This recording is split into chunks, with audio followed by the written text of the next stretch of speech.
Guess what he does all the time now? How many days a year do you play golf, Charlie? I played 299 rounds last year. Lots. So, Charlie lives in Portland, Oregon. He came up to the basketball game when we were up here for the NCAA. So we got to visit with him. Men's basketball, just stand up for some of you who are going to get here tonight. I know there's some here every day. Ever back there. All right. So anyway, we are so thrilled to have you with us and be able to visually see you as a group. So I'm going to turn the microphone over to Charlie Theuma.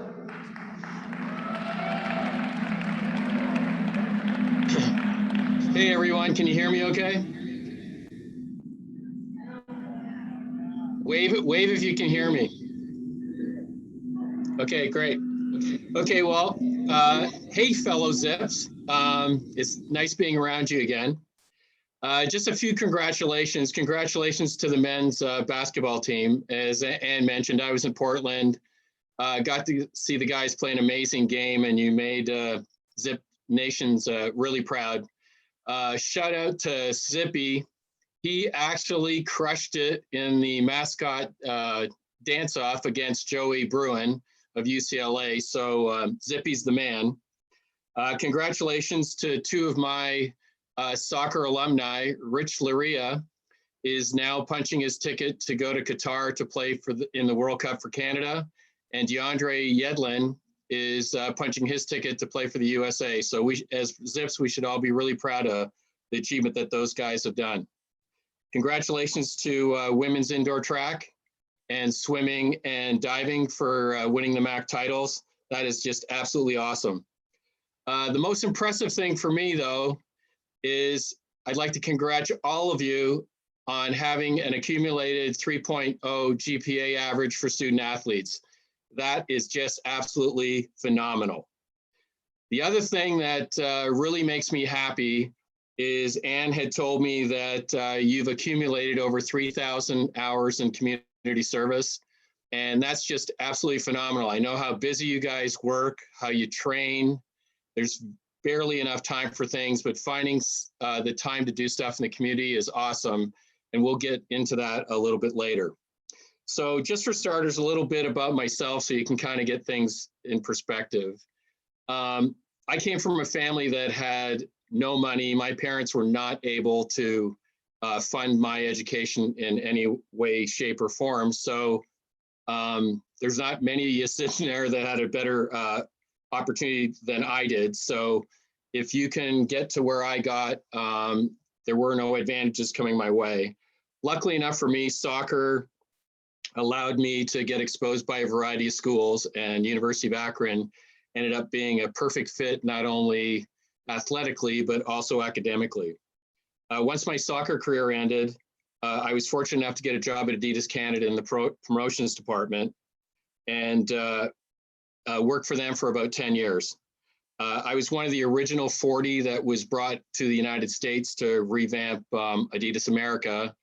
And I take a lot of pride in when I showed up in 1993, we were $190 million, and 4 years later, we went to $1.7 billion.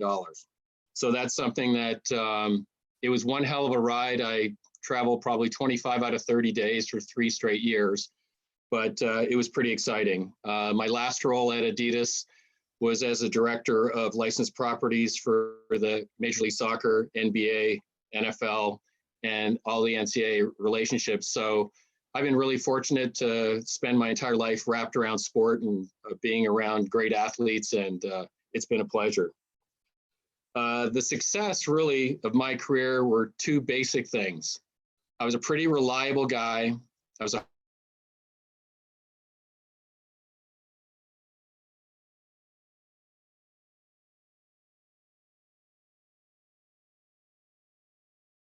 when I wanted to retire, not when somebody told me I couldn't work any further.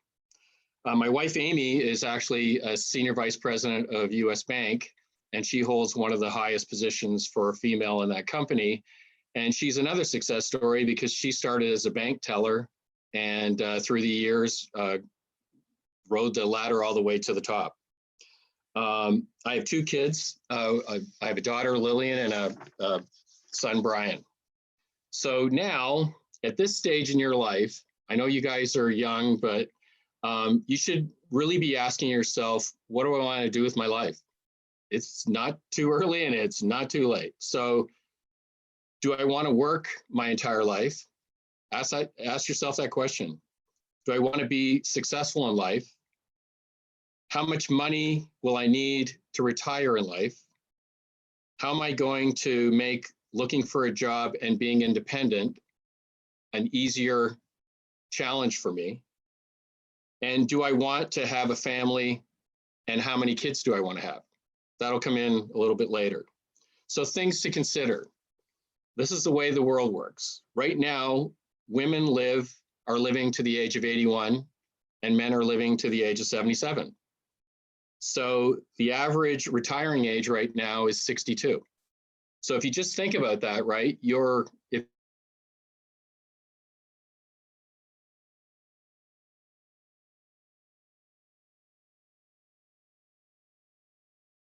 19 years of that revenue, but that's the average. Luckily, or hopefully, a lot of you live to be in your 90s. When it's time to retire, you will roughly need $1.8 million if you're on your own, or $3.1 million if you're a couple. Sounds like a lot of money, but hopefully with a few things I can tell you today, the road isn't as hard as you think it is. The average middle income the average middle income parent will spend $272,000 on their child up to the point of 18. That's why I say, just think about how many kids you want to have, because it's not cheap. So key things for you to kind of absorb and remember, and these are kind of like little benchmarks that I kind of had in my life. You control your destiny, no one else does. It happened to you with sports, and it'll happen to you in life. You make your breaks, you make your opportunities, no one else does. My famous line that I always tell young people is you get paid at the end of the week, not at the beginning. You get a paycheck when you do the job, not just for showing up. Don't buy what you can't afford. I'll elaborate on that a little bit more.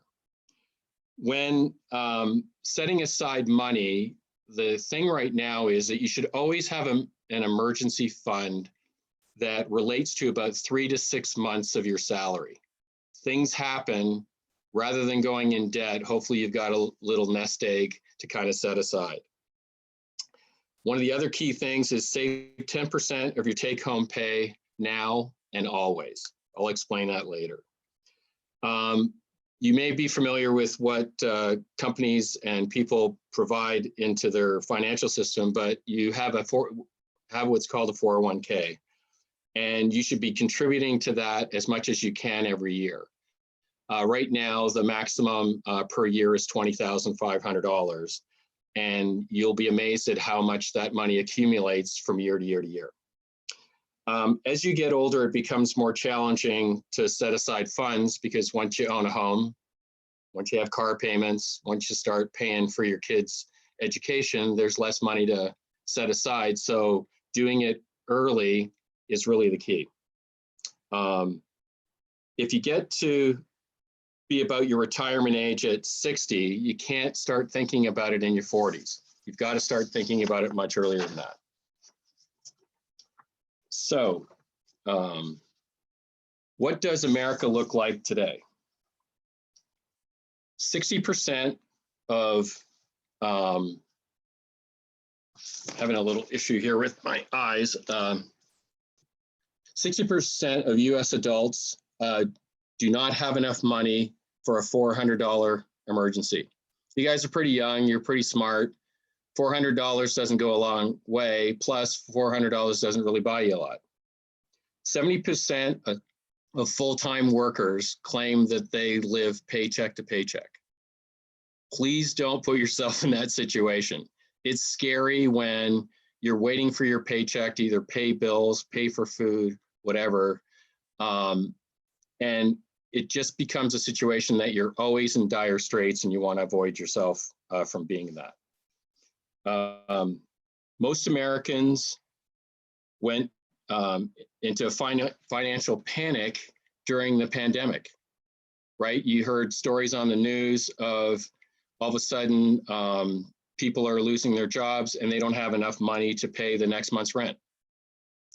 Try not to put yourself in that situation. The average American credit card outstanding balance is $6,194. What I mean by that is every month you get your credit card bill, you have an outstanding balance of $6,194. I'll get into how much interest you're paying on that in a little bit. American households with savings accounts have an average balance of $5,300. So if you've got a credit card bill that's due, that's $6,100, and you only have $5,300 in the bank, you're not looking so good.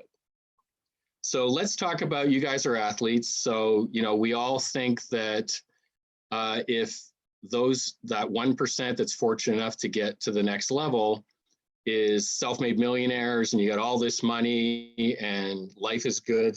Life is not so good for a lot of athletes.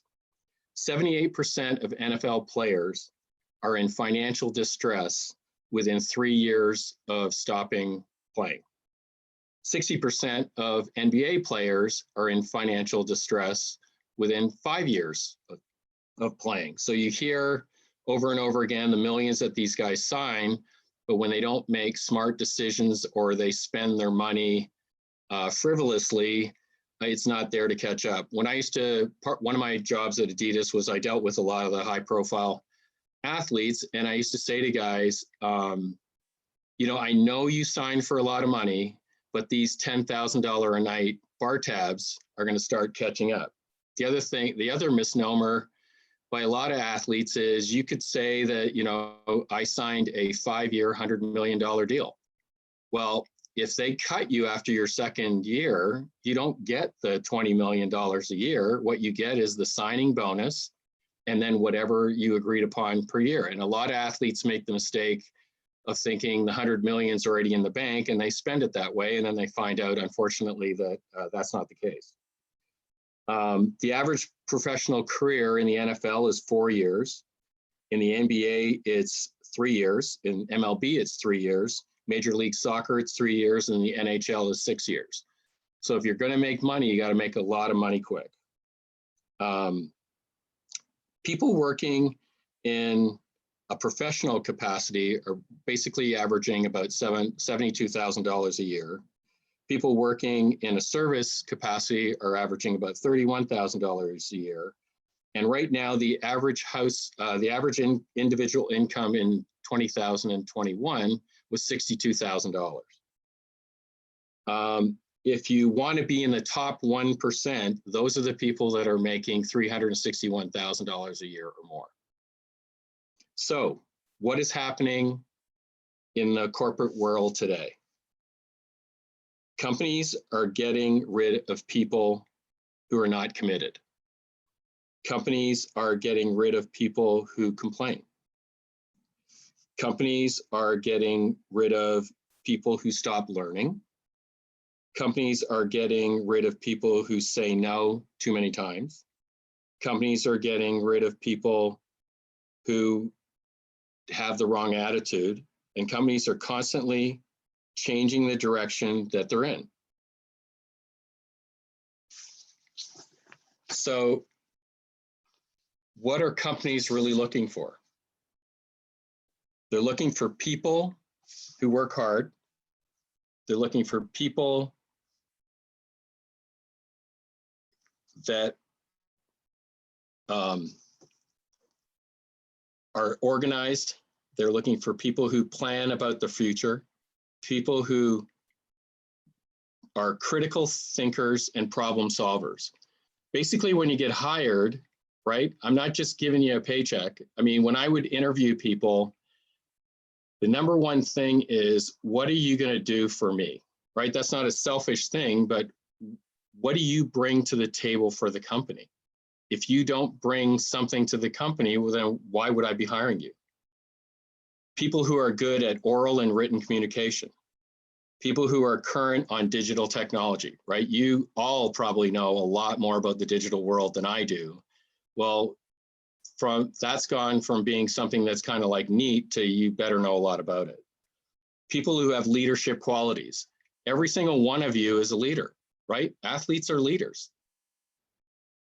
People who are professional and have a strong work ethic, right? Athletes have a little bit of a upper hand there because you guys have to work hard every day. You train every day, you're used to it. People who have personal integrity. That's probably one of the most important things, is don't ever let anyone challenge your credibility. You are who you are, and if they don't like the way that you are, then that's probably not the right fit. People who turn problems into opportunities, right? You are all smart people. When you come into a company, you have a brain, and they actually want you to use your brain. And then people who take instruction and get the job done. That's a really important thing. Now, all of you are absolutely used to that, right? You've all got coaches. For the most part, the coaches know more than you do. And when they give you instruction, you execute it, and most of you execute it well. And that's a trait that athletes have that the average Joe doesn't have. So we'll move on to questions companies are always trying to find answers to. Do you know something? Do you work hard? Can you solve a problem? Do you have good judgment? Do you have good oral communication skills? Do you handle things well under duress, right? As athletes, we're all under pressure, right? That moment, last second shot, down a goal, whatever. So do you handle duress well? Same thing in the working world. Do you have intellectual capacity, right? You're all smart. Doesn't mean the day you start working, you stop thinking. But companies are looking for you to feel comfortable growing in their company and setting sights. I started in the promotions department at Adidas, and luckily enough for me, the hard work, always asking questions, all of that stuff. There wasn't a time that I had an itch that wasn't scratched. I got promoted probably 7 or 8 times, but it's all because I just wanted to continually learn. Are you open to new strategies, right? Sometimes you're in a situation where it may not sound like it makes sense, but are you open to the idea and executing it? Do people like hanging out with you? Are you an interesting person, right? Companies want to build a culture, and they build a culture around interesting people.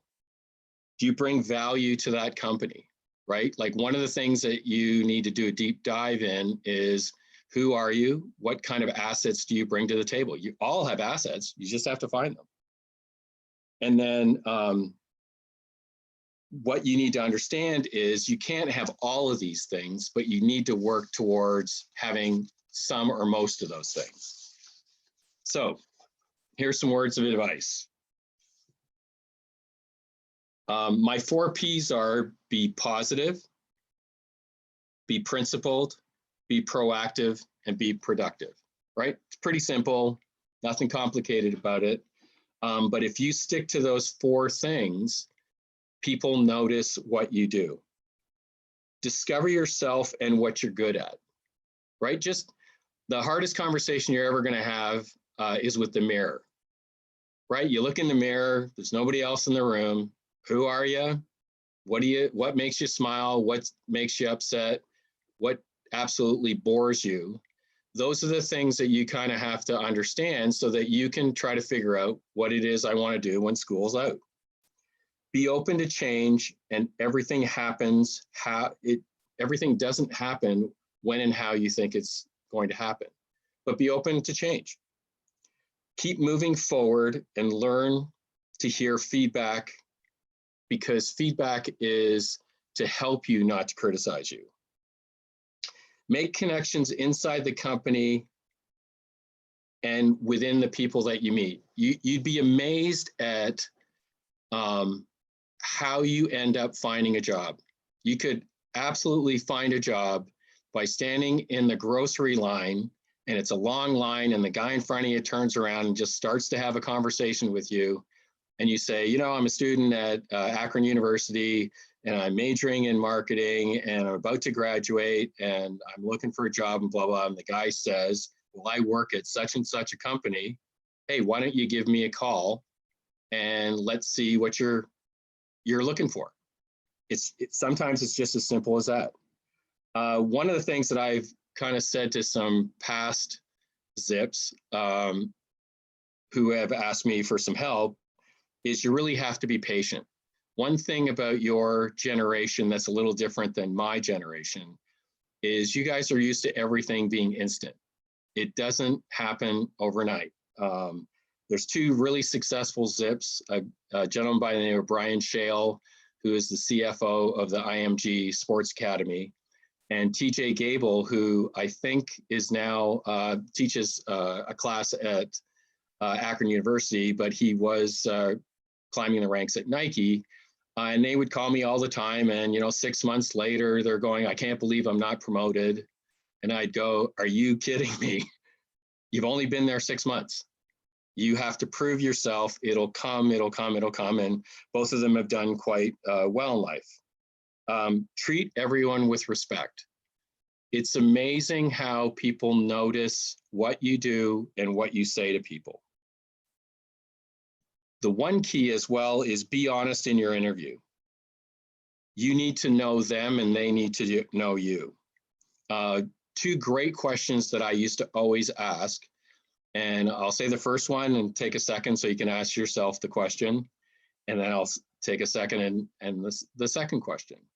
First question is, how would you describe yourself in one word or one sentence?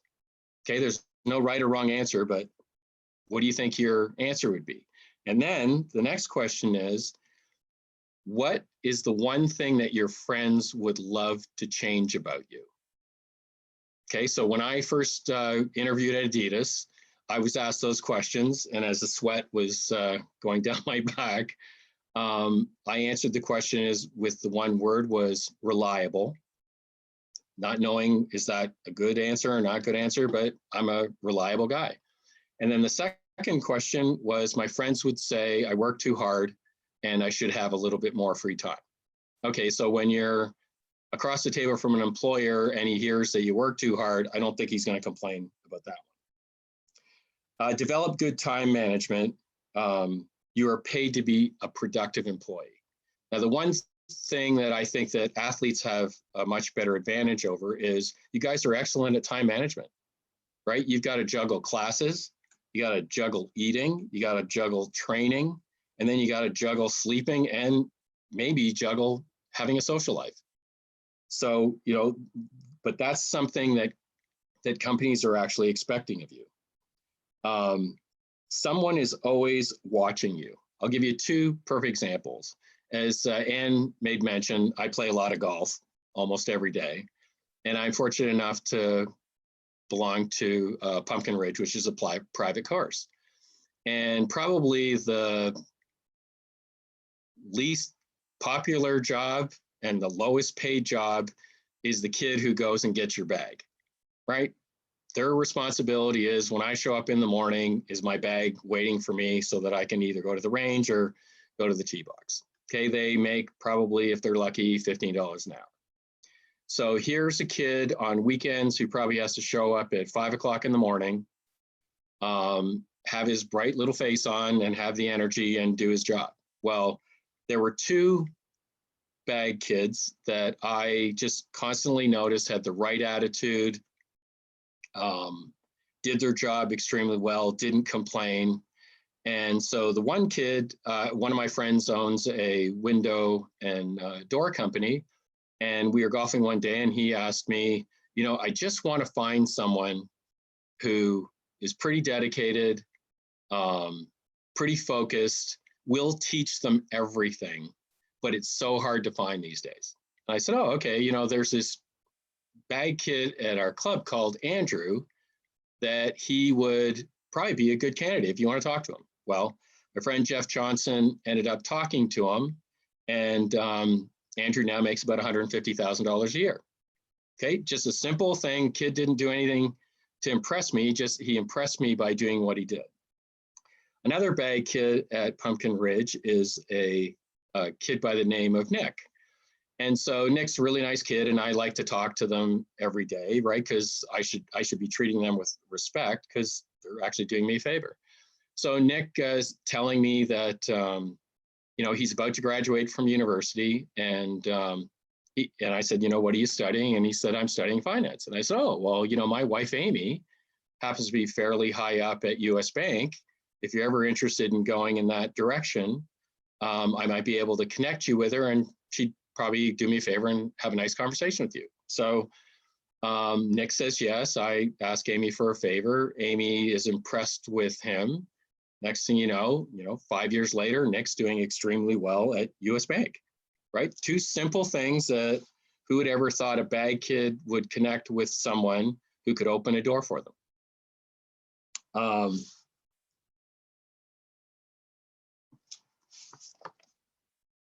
Answering a question in an interview will always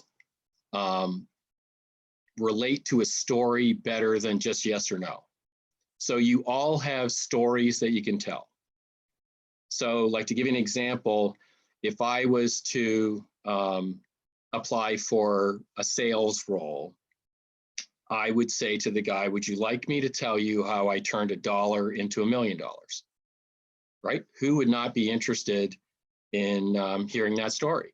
So the crux of the story is, when I was at Adidas Canada, Adidas became the official footwear supplier to the Calgary Olympics in 1988. So we had this brand new president, and as I've said before, I was in the marketing department. So the president's view of marketing was, you guys are just giveaway kings. All you do is give away product and blah, blah, blah. And I was like, well, you know, I bet you I could sell $1 million of product to the other Olympic sponsors. So in Canada, that would probably relate to $10 million in US, as in sales.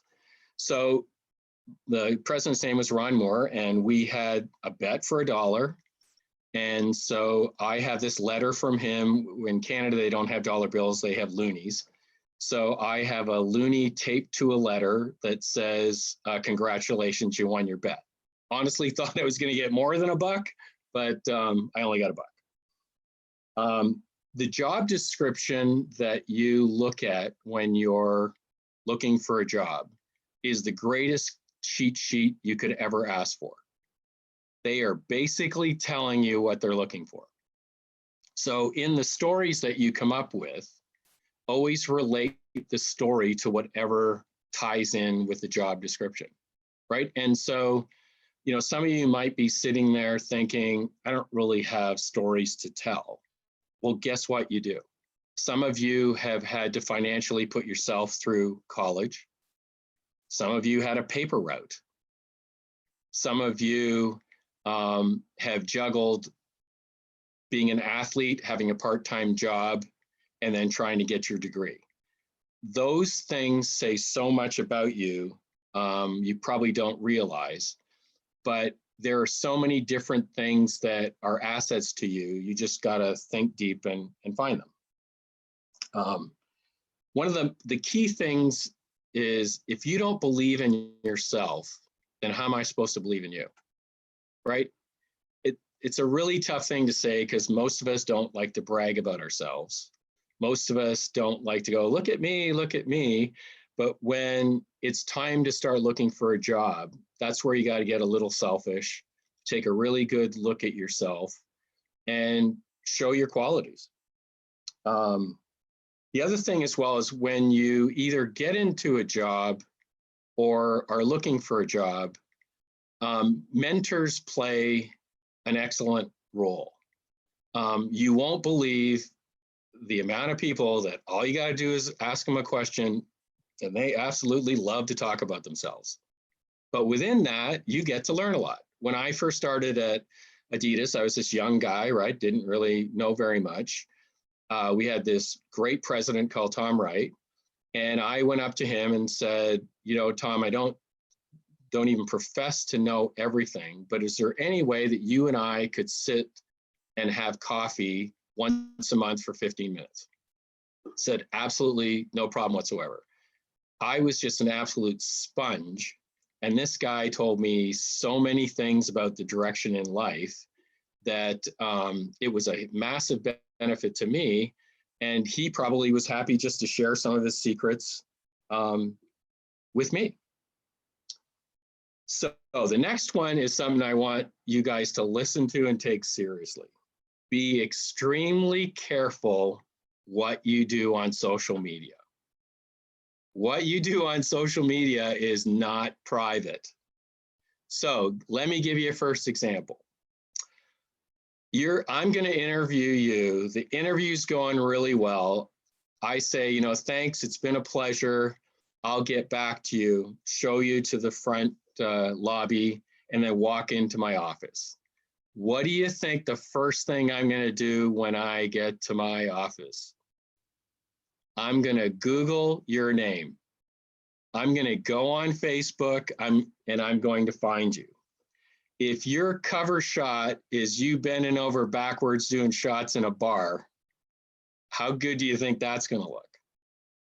Right? So that's not, we all are supposed to have fun or whatever, but it's amazing how one of the things that has changed is companies and people can find out so much information about you now. You have to be extremely careful. Now, one of the things that I talked about a little bit earlier was giving back and being charitable. I honestly believe in life, what goes around comes around. You know, I was extremely fortunate. Thank you, University of Akron, for allowing me to have the tools to go on in life. And I always believe, and so does my wife, Amy, that you need to give back. So I personally contributed to the soccer program for over 30 years. We as a family contribute. Homelessness is a passion of ours, and Amy heads up a children's financial nonprofit so that young kids learn how to deal with finances and stuff like that. So let me just tell you, it's extremely rewarding giving back. So here's a little bit of a strategy for your future. Networking is the best way to find a job, right? Most of the time you see a job opening, you go online, you fill out the resume, it goes to HR with the 50,000 people who just applied for that job. But like I said, when you start talking to people, people can open doors to you. When I was at Adidas, I probably was getting 100 calls a week from young people going, God, I love the company. I really want to work for your company, blah, blah, blah. But they really weren't telling me what they bring to the table. But all of a sudden, if someone I knew either in the company or outside the company said, hey, you know, I met a really impressive young individual, any chance you would give them 20 minutes to talk to them? I would go, well, that person wouldn't say anything unless they thought highly of the person. Therefore, all right, on Friday, I'll give them 20 minutes. That's how you get your foot in the door. Intern in a company that you're interested in. Now, for some of you, when financial things are a bit of an obstacle, getting a construction job, let's say at 25 bucks an hour for the summer, sounds a lot better than interning in a company and making $15 to $17 an hour. But let me tell you something that's really important. If you're interning at a company that you potentially are interested in working one day, you've just built a foundation for yourself. I can honestly say that at Adidas, I probably hired 70% of the interns. Why?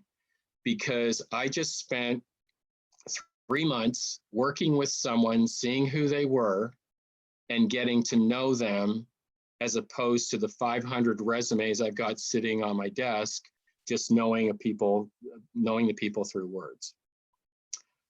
Find out everything you can about a company, because the key is it's a win-win. It's got to be a win-win situation, right? I know you're all hungry to find a job, hungry to start making money, but the last thing in the world you want to do is work for a company you don't enjoy, right? So try to do as much homework as you can, because you know they're going to do homework on their end. Try to have as many informational interviews as you can. So for those of you that don't really know what an informational interview is, it's just getting a connection through a person. Let's say you've got an interest in Adidas. And so you say, you know, I'd be really interested in working in the soccer department.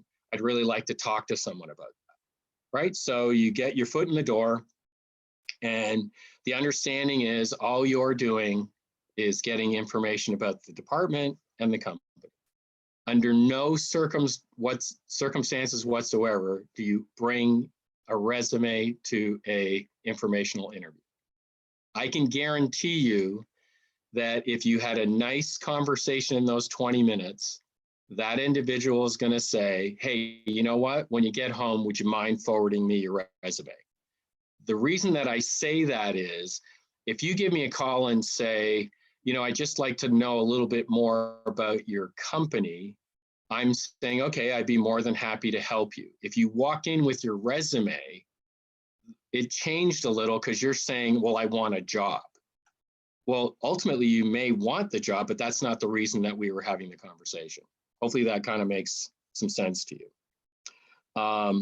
One of the things that I want to build your egos with, because you deserve it, is I talk to probably 15 to 20 of my friends that are either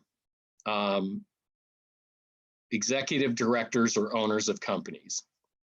And I have a little bit of bias since I was an athlete, but I wanted to make sure that my bias didn't come out. So I said, would you hire athletes over non-athletes? Without hesitation, every single one said absolutely.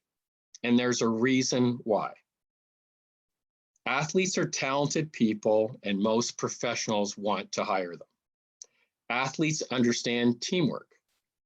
Athletes are competitive and disciplined. Athletes understand hard work. Athletes understand having a goal and a vision.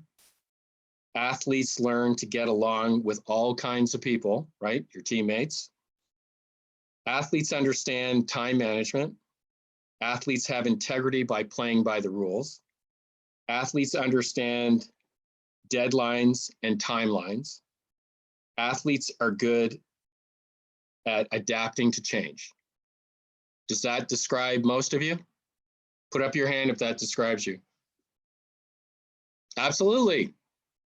Right? You have an advantage over the non-athlete person. One of my friends who's a director for a medical company called Hillrom, so that's medical sales. She has a team of 20-something people, and 4 of her employees were scholarship athletes.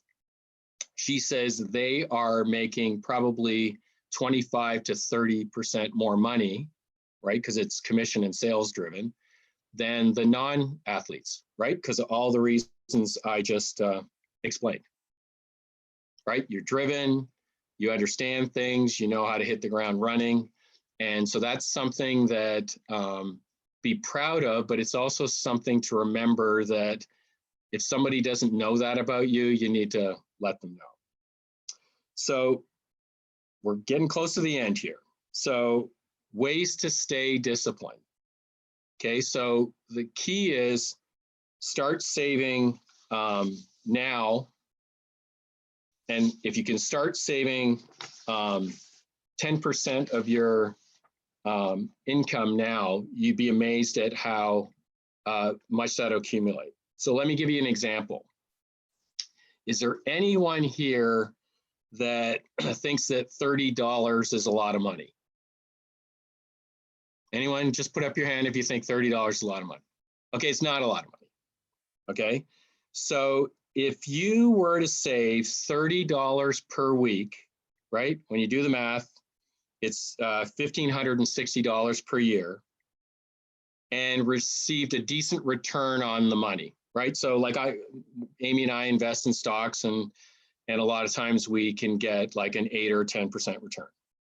So just by saving that $30 a week in 30 years with a 5% interest, that adds up to $106,000, right? At 6%, it adds up to $130,000. In 40 years, that $30 a month adds up to $198,000. In 50 years, it's $345,000. That's pretty amazing, don't you think? Right? Just $30 a month. The key is get educated in every aspect of handling your money, right? When you start saving money or investing money, always ask questions and know what somebody's doing with your money. You can't retire at 65 if you start saving at 42, right? When I was 23, starting at Adidas, I was like, okay, well, my goal is I like this job, but I don't want to work here forever. And then I just asked myself, well, when would I like to retire? So my benchmark was I wanted to retire at the age of 50, or at 50, get to a point where I could say, I want to just keep working, or I just want to be moving on. So I started a plan then. I found out how much money I'm going to need at the age of 50 to be able to retire. And luckily enough for me, I retired at the age of 48. Decide what you want in life, because a lot of the things that you decide early affect what you do later, right? Buy the car that you can afford, not the car that makes you look good. Okay, because a $200 a month payment is a lot easier than a $400 a month payment. Always pay off your debts with the highest interest rate. Like I alluded to earlier, the worst thing in the world is a credit card debt. On average, you're paying 20% interest on the money that you can't pay at the end of the month. You're better off going to a bank and borrowing money at like 6 or 7%. When you buy a home you can afford. One of the things that most people unfortunately make a mistake about is, you do a little homework and you go, well, honey, it's time to buy a home. And so she says, great, what do you think we should spend? So you're kind of like doing your math and you go, well, I think we can purchase a home for $400,000. Then you go to a financial institution and they tell you, you can not only buy a home for $400,000, you could buy a home for $550,000. And you're going, wow, that's great. Isn't that unbelievable? Look at the house we can buy. And then they stop telling you what the payments are after the first year, and you end up in a financial bind that most of your money is going to a mortgage. Try not to put yourself in that situation. One of the things that, coming from a family that didn't have any money, one of the things that my dad actually taught me was it's okay to have empty rooms in your house. The only person you have to impress is yourself and your wife, right? So if you buy a 4-bedroom home and you've got enough money to furnish 2 bedrooms, just furnish 2 bedrooms. Wait till you get the dough and furnish the other rooms. You don't have to have the neighbors come over and check out every room and impress people. One story I'll just quickly share with you is, when I was growing up, we were a little lower than middle class, so we didn't live in a terrible area, but we didn't live in a great area. But one of my best friends, he lived about 2 blocks away, and he lived in a much better area. And, they had the pool, they had the nice house, they had the furniture, the whole bit. Now, not saying anything against anyone. At that time, his dad worked for the post office and his mom worked for JCPenney. And so, I'm 12 years old. I don't know what people make or whatever. So I'm thinking they live the high life. A couple of weeks later, I'm at Mike's house. this truck shows up and these gentlemen start walking in and start taking everything out of their house. So I say to him, why didn't you tell me you're moving? He goes, we're not moving. I have no idea what's going on. Well, his parents got into so much debt that they repoed all of the furniture in his home. Right? So that's just a dangerous situation to be in. One of the things that I just kind of want to share with you is just be yourself. You don't have to impress anyone. Like, one of the things that I consider myself very fortunate was going to the University of Akron allowed me to become an individual, but it also allowed me to kind of have some confidence in myself, right? I'm this kid that everybody said, oh, you have these dreams, you're never going to get to these dreams and whatever. I stuck to my guns. And, you know, when I was in high school, I get invited to all these parties, and I would go to the parties, but then people would say, you know, you want this to drink, you want this to smoke. And I was just confident enough to say, no, you know, that's okay. I've got to train tomorrow. I'm good. And I had friends that backed me up on that. But so many people kind of get a little weak when it comes peer pressure time. And as we all know, we've got lots of friends that go in a different direction, and that's never really a good thing. So one of the things that is key is when you get to be independent, turn everything into automatic pay, right? It kind of forces you that whatever money you have, let's say if your electricity bill is due, your phone bill is due, all that stuff, when you do automatic pay, right? It's called automatic pay for a reason. It comes out of your bank account. One of the things that we kind of all make a mistake about is, I just got this paycheck, I got all this cash, let's go and spend it. And then all of a sudden the bills come up. Write down your specific money goals and just check all the time. Where am I, right? So if, let's say you sat down with a financial person and you said, well, you know, when I get to the age of like 40, 42, I'd like to have about $200,000 saved. When you get to that age, see where you're at. And if you're a little below, what are you going to do to get back up there? And if you're ahead, that's a great thing. I can't stress enough, if you can't afford it, don't buy it. One of the things that I said just a little bit earlier is the only person you need to impress is yourself, right? Just who do you want to be? What do you want to do? You're a great person. You don't have to impress anybody else. So, you know, one little quirky thing I always say is life really isn't complicated. We complicate it. And that's so very true, right? If you just live simple, if you just do what you kind of plan to do, life doesn't get complicated. And so I'm going to end by just saying, here's the key.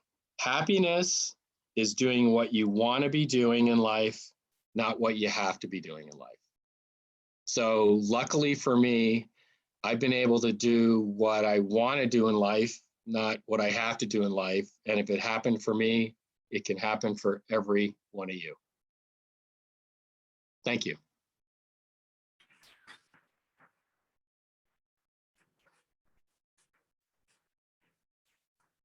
Thank you, Charlie, so very, very much. I hope you can hear me. Yep. Okay, good.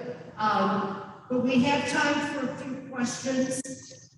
Anything that you would like to ask Charlie? I know he will take questions for a little bit, and Oliver will run the microphone up.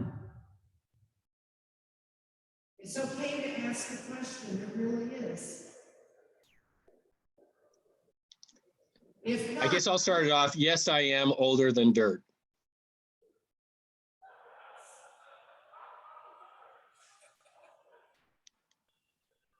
if you don't want to ask the question, standing up and doing it, you want to write that out and send it to me, I will send him the questions. But I think you could ask him if you wanted to. I could challenge you and say every team has to ask a question. Okay, we got one.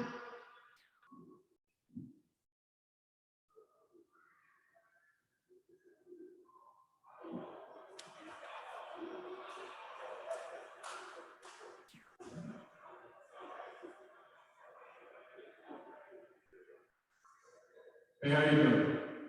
Good. How are you? I was just wondering if you could show some of the jersey collection in the background. Can you say that again a little bit louder? Can you show some of your jerseys in the background that you got back there? Oh, okay. So I'm sitting in the man cave, and I've been fortunate enough to deal with some of the most prominent athletes in sport. So I'm fortunate enough that let me see if I can do a pan around the room. So you can see to the side, there's framed photographs, there's jerseys, there's balls, so I have a Muhammad Ali signed photo, one from Pele, from Derek Jeter, from Wayne Gretzky, from Bobby Orr, from Messi, from Michael Phelps. I've got jerseys from Elway, Favre, Montana, Michael Jordan, Bobby Orr, the hockey player. Just a lot of athletes. Very fortunate. The nice thing is I've never bought any of them. It's always either with a relationship with an athlete, or as a marketing guy, we'd get athletes to do commercials. So then I just say, mind if you sign something for me? And they've all been very gracious to do so.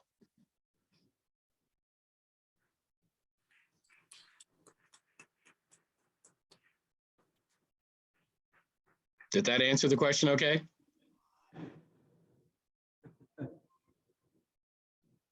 Yes, it did. Okay, thank you.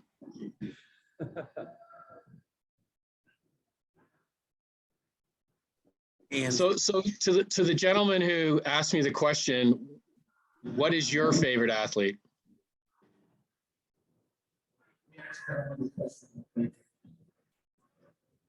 we have another question coming up. Oh, okay.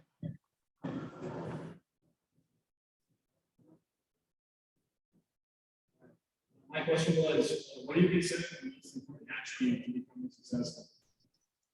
It's fading out. So can you ask me the question? My question was, what is the most important attribute you consider to becoming successful? So did you ask me what's the most attribute? Yeah, to becoming successful. To be honest, I think it's really being real. It's amazing to me how people make the mistake of trying to be something they think other people want them to be. And I've always been real. And, I take a lot of pride in saying, I'm a really reliable person. I mean, people my wife is always amazed at people like totally giving me compliments all the time because I did what I said I was going to do. Well, in my world well, why did you say it if you didn't intend on doing it? So I think that's really the most, that's an attribute that if you can get everybody to talk about that you're reliable, you go a lot of places. And like I said before, I never asked for a promotion. I always got a promotion. And I think it's because I just kept my head down, did my job, did all the things I was supposed to do, and enough of the right people noticed.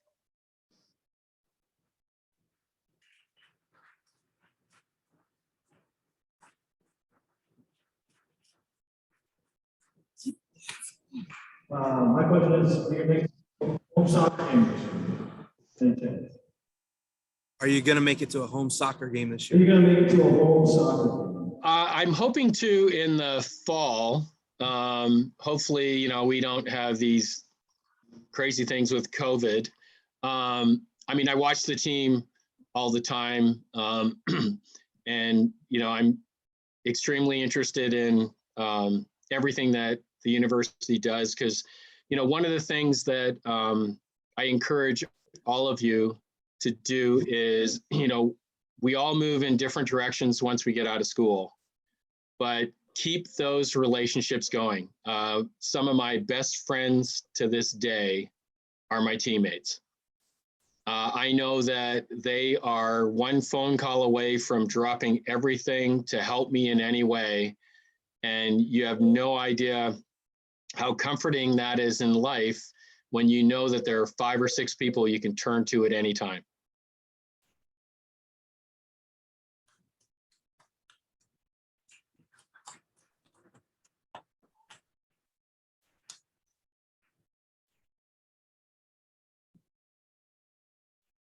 I think we got it.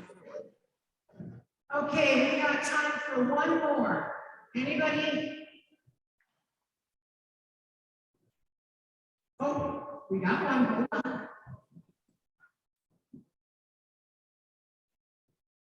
Hello, what would you say your most challenging obstacle you faced about your career development was? Okay, can somebody, it just keeps echoing. What would you say your most challenging obstacle you faced? Challenging obstacle you faced. I think the most challenging thing, obstacles I faced was just, I've given the advice, and you have to take the advice, is to be patient. When you work really hard and you see things around you, sometimes in the corporate world, it's not so fair. And so sometimes you see someone who got promoted and you thought you should have been promoted. Just to be patient, right? Like I said to all of you earlier, things don't just happen instantly. Sometimes they don't happen as fast as you want them to. But one of the great things about being an athlete is all of you, without exception, face adversity in some way, shape, or form. And it allows you to not only rebound, but it allows you to stay calm, right? And adversity could be, we're up 2-1 and we end up losing 3-2 in the last 5 minutes. Okay, so what do you sulk for the next 5 days? No, you rebound and you get up and you beat your next opponent. And in the working world, it's the same thing. In life, it's the same thing. My life hasn't been absolutely perfect, trust me. But I've learned a tremendous amount from adversity, and I've just stayed patient that, number one, my world's not going to crumble tomorrow. And number two, in a little bit of time, things are going to get better. So that would probably be it. So I have one question for all of you. Was this helpful today? Yes.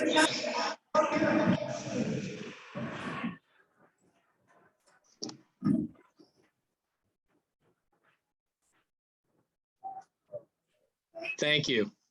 So very, very much. Oh, you're welcome. Go Zips. Come to Akron and visit us. I will, I promise. Everybody be safe going home.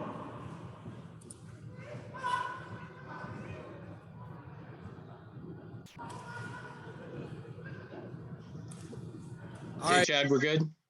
I think we're good, sir. All right, thank you. So great job, man. Appreciate All all. right, thanks. All right, thanks. Take care. All right, take care. Bye.